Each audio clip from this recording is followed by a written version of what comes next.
آپ بھی انہی نام سے یاد کرتے ہیں جبکہ یہ اصل نام نہیں ہے. نام تو عبد الرحمن یا عبداللہ ہے اور زیادہ تر قول یہ کہ آپ کا نام عبد الرحمن ہے, لیکن آپ کو یاد کیا جاتا ہے ابو ہریرہ. اس کی وجہ کیا ہے؟ اس کی وجہ یہ کہ میرے آقا علیہ الصلوۃ والسلام نے ایک مرتبہ حضرت سیدنا ابو ہریرہ سے اس انداز میں فرمایا یا ابا ہریرہ.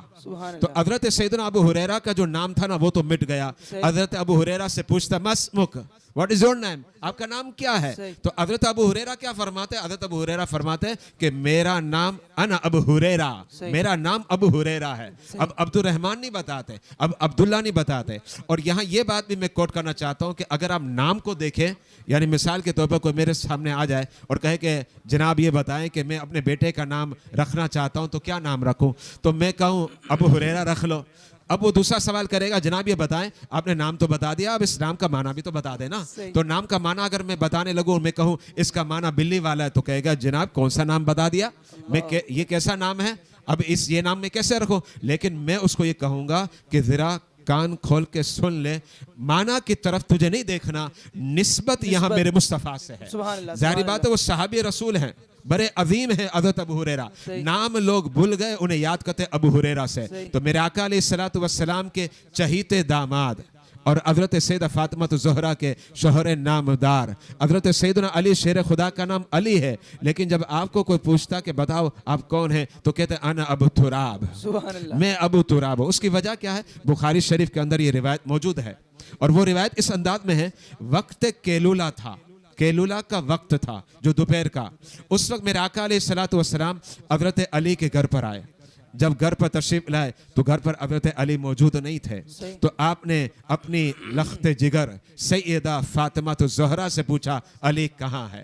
تو حضرت سیدہ فاطمہ الزہرا نے لفظ استعمال کیے اور وہ لفظ بخاری کے اندر موجود ہے, میں وہ لفظ سنانا چاہ رہا ہوں, فغاضبنی, جس کا معنی یہ ہے حضرت علی مجھ پر غضبناک ہو گئے. فغاضبنی, حضرت علی مجھ پر غضبناک ہو گئے اور ناراض ہو کے چلے گئے. میں ان لفظوں کی تھوڑی وضاحت کرنا چاہوں گا جو آگے کروں گا.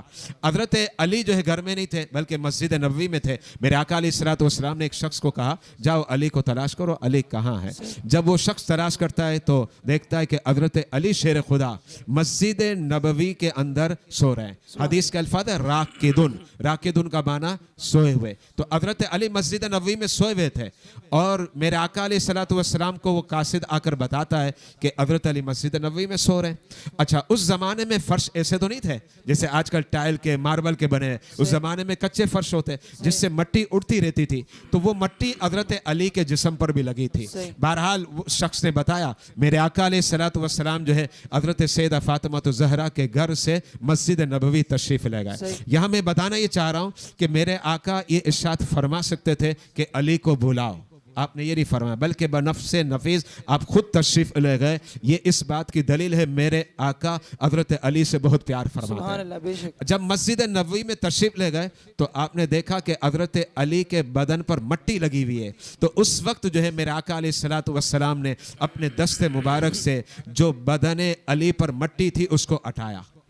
دیکھیں یہ بھی محبت ہے, مٹی کو خود اپنے دست مبارک سے ہٹایا اور اس وقت آپ نے ارشاد فرمایا قم یا ابا تراب, کھڑے ہو جاؤ اے ابو تراب, یعنی مٹی والے. تو حضرت علی نے جب یہ کلمات سنے نا تو اب کوئی پوچھنے والا جب پوچھتا ہے کہ آپ کون ہے تو وہ کہتے ہیں انا ابو تراب, میں مٹی والا ہوں. اب کوئی معنی کو دیکھتا ہے تو شاید کچھ کہہ دے گا, لیکن نسبت کو دیکھتا ہے تو پھر علی کی طرح جم جم کے کہتا ہے ابو تراب بھی بہترین الفاظ ہیں اور ابو ہریرہ بھی بہترین الفاظ ہیں. یہ حضرت سیدنا علی شیر خدا کی عظمت اس حدیث میں واضح ہوئی. لیکن میں نے ابتدا میں آپ کو یہ کہا تھا کہ فغاضبنی کا لفظ میں واضح کرنا چاہ رہا ہوں. ذرا غور کریں, یہاں حضرت سیدہ فاطمہ اور حضرت علی شیر خدا کے درمیان تھوڑی رنجش ہوئی اور حدیث کے بالکل واضح لفظ ہے جو میں نے بخاری کے سنا ہے, یہ لفظ میرے نہیں ہیں بخاری شریف کے ہیں.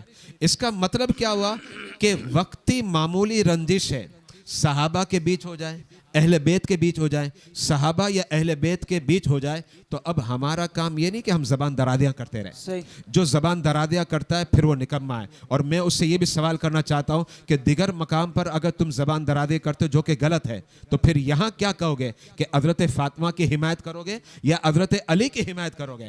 لیکن ہم سنیوں کو جب پوچھا جائے گا تو سنی جو ہے جھوم جھوم کر کہے گا فاطمہ بھی میری ہے، علی بھی میرا. سبحان اللہ، سبحان اللہ. الحمدللہ دونوں ہمارے سر کے تاج ہیں، آنکھوں کا نور ہے اور دلوں کا سرور ہے. حضرت علی شیر خدا کی عظمت کے حوالے سے میں ایک واقعہ ایک اور پیش کرنا چاہتا ہوں جو مولانا روم نے پیش کیا ہے مثنوی کے اندر، اور دیگر بڑے فضائل ہیں. میں ان وہ فضائل پیش نہیں کر رہا، لیکن یہ واقعہ میں اس لیے پیش کر رہا ہوں کہ میں یہ سمجھتا ہوں کہ 100 رکعت نفل پڑھنا آسان ہے لیکن اس پر عمل کرنا مشکل ہے.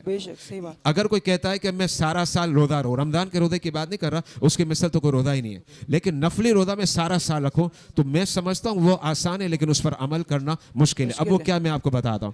حضرت علی شیر خدا جو ہے آپ کے مقابلے پر ایک کافر جنگجو آیا، مقابلہ چلا، حضرت علی نے اسے پچھاڑ دیا اور اس کے سینے پر بیٹھ گئے. اب قریب ہے کہ حضرت علی جو ہے اس کے سر کو تن سے جدا کر دے، اور وہ کافر یہ سمجھ رہا تھا کہ اب میں گیا یعنی میری ہلاکت ہو جائے گی، لیکن اس نے کیا کیا کہ پتا ہے کہ میں تو مر جاؤں گا، اس نے اس وقت جو ہے نا اپنا تھوک حضرت علی کے چہرے پر پھینکا. جب حضرت علی کے چہرے پر پھینکا تو حضرت علی نے اسے چھوڑ دیا. جب حضرت علی نے چھوڑا تو اس نے پوچھا کہ اے علی یہ کیا بات ہے، اگر آپ چاہتے تو میرے سر کو تن سے جدا کر دیتے اور نیزہ یا تلوار جو ہے میرے دل میں جو ہے نا داغ دیتے اور میں مر جاتا. موت تو میری آنکھوں کے سامنے تھی، میں نے تو یہ سوچ لیا تھا کہ آج میری ہلاکت ہے، میں مر جاؤں گا، لیکن آپ نے مجھے کیوں چھوڑ دیا؟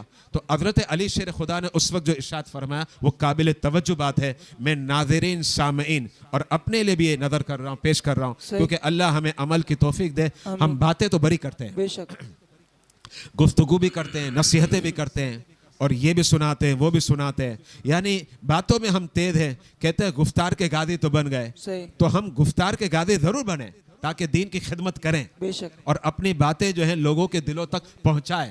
لیکن رب کی بارگاہ میں یہ بھی تو دعا ہونی چاہیے کہ رب ہمیں کردار کا غازی بھی بنائے. جیسے اب آئینہ دیکھتے تو دعا پڑھتے ہیں اللہم حسنت خلقی فحسن خلقی، مولا تو نے چہرہ تو بڑا خوبصورت بنا دیا، لیکن مولا اب تو ہمارے من کو اور ہمارے اخلاق کو بھی خوبصورت بنا دے. تو اگر گفتار خوبصورت ہو بالکل ہونا چاہیے اور اچھی بات ہے، سونے پر سہاگا ہے، لیکن کردار اگر خوبصورت ہو جائے تو پھر اس کی مثل تو کچھ ہی نہیں ہے. تو حضرت علی شیر خدا نے اس وقت جو ارشاد فرمایا یہ ناظرین بھی سنیں اور سامعین بھی سنیں. اور جو حضرت علی سے محبت اور عقیدت کے دعوے دار ہیں، اور الحمدللہ ہم سنی ہیں، الحمدللہ ہم حضرت علی شیر خدا کے غلام ہیں، لیکن بات یہ ہے کہ جو تعلیمات علی ہے اس پر بھی تو عمل ہونا چاہیے نا کہ تعلیمات علی کیا ہے.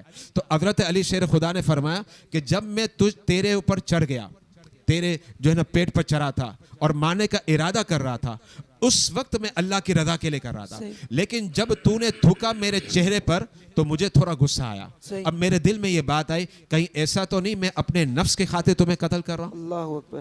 اب ذرا غور کریں کہ نفس کے خاطر قتل کرنا یہ تو اپنے ذات مقصد ہوا نا. تو اگر انسان مخلص بن جائے، اس سے جو سبق ملا کہ انسان جو ہے مخلص بن جائے اور اسے للہیت حاصل ہو جائے تو سنیے گا اس بندے جیسا کوئی بندہ ہی نہیں. اور یہی میں کہنا چاہ رہا ہوں کہ علی شیر خدا کا پیغام یہ ہے کہ آپ کوئی کام کرے تو اللہ کی رضا کے لیے کریں، مخلوق کے لیے اور خلق کے لیے نہ کیے. اس لیے کہ خلق اور مخلوق کیا دیں گے؟ دینے والا تو میرے رب کی ذات ہے اور نبی کے تصدق سے ملتا ہے. اب ہم وصال کی طرف آ جاتے ہیں، کیونکہ کچھ باتیں انشاءاللہ وقت افطار میں بھی پیش کروں گا. وصال کی طرف آتے ہیں. حضرت علی شیر خدا 40 ہجری ہے، رمضان المبارک کا مہینہ تھا. حضرت علی کا ایک انداز تھا، آپ نماز فجر کے لیے تشریف لے جاتے تو جب اپنے گھر سے نکلتے تو آپ الصلاۃ الصلاۃ کہتے. وہاں قریب میں ہی آپ کے گھر سے بالکل قریب ہے مسجد کوفہ، بہت بڑی مسجد، الحمدللہ میں نے متعدد مرتبہ مسجد دیکھی ہے بنفس نفیس. اور جو حضرت علی کا مکان وہاں مشہور ہے میں نے اس کا بھی دیدار کیا ہے، بہت زیادہ فاصلہ نہیں ہے. حضرت علی شیر خدا جو ہے اپنے گھر سے نکلتے فجر کی نماز کے لیے اور الصلاۃ الصلاۃ کی صدائیں دیتے تاکہ گھروں میں آواز جائے اور لوگ جو ہے جلدی سے مسجد میں آئے. تو ایک مرتبہ حضرت علی نکلے تو آپ نے یہ صدا دی، تو اس وقت عبد الرحمن بن ملجم نے